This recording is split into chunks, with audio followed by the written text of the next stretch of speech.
hablar de los tipos de violencia que la ley 348 menciona, justamente para que usted que nos está viendo en casita pueda reconocer si es que está siendo víctima de alguno de estos tipos. Estamos con la señora Mónica Bayá, coordinadora de la Alianza Libres Sin Violencia. ¿Cómo está, Mónica? Muy buenas noches.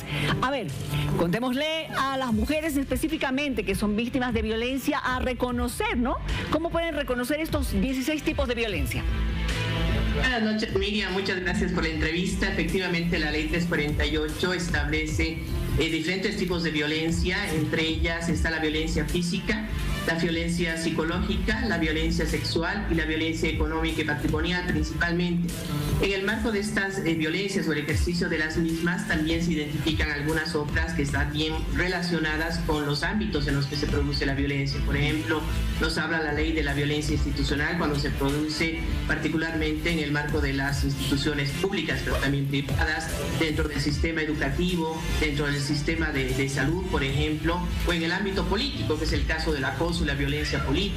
Sí. También refiere a la violencia ejercida a través de medios de comunicación, por ejemplo, o aquella que está vinculada más bien a la afectación de ciertos derechos, como la violencia contra la intimidad, la violencia contra la dignidad de las mujeres, la violencia contra los derechos sexuales y reproductivos, que son formas de violencia que están previstas en esta ley 348 y que buena parte de ellas pueden constituir también tipos penales, es decir, delitos previstos en el Código Penal, que es la norma que establece qué conductas pueden ser calificadas como delitos, estableciendo las sanciones correspondientes.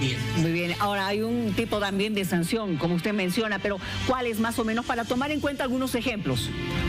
Por ejemplo, la violencia física, ¿no? Que incluye agresiones de maltrato que generan lesiones en el cuerpo, en la humanidad de las mujeres y que pueden ser calificadas como violencia familiar o doméstica cuando no constituyen delitos que generan un daño mayor, como las lesiones graves o las lesiones gravísimas, por ejemplo. La violencia feminicida, que está vinculada al delito de feminicidio particularmente. Tenemos también la violencia psicológica, que tiene que ver con actos que principalmente sistemáticos, que están vinculados a humillaciones, insultos, desvalorización hacia las mujeres y que generan, por supuesto, un daño también psicológico y emocional para ellas. Y, por supuesto, la violencia sexual, una violencia gravísima que se traduce en delitos como la violación, el abuso sexual, el acoso sexual, que es muy frecuente también en el ámbito laboral, la violencia sexual también hacia niños, niñas, adolescentes, el estupro, son algunas de estas figuras que constituyen delitos y que tienen que ver con actos no consentidos por la chica. Exacto, Mónica. ¿Y cómo se repara el daño causado a una mujer víctima de violencia? ¿Qué dice la ley con relación a esto? Bueno, aquí hay algunos criterios para aplicar la ley, también la Constitución política, pero también estándares internacionales, Miriam, particularmente desarrollados por la Corte Interamericana de Derechos Humanos, sí, que tienen que ver con diferentes factores. Por un lado, la reparación integral, que implica servicios por ejemplo, de terapia para las víctimas.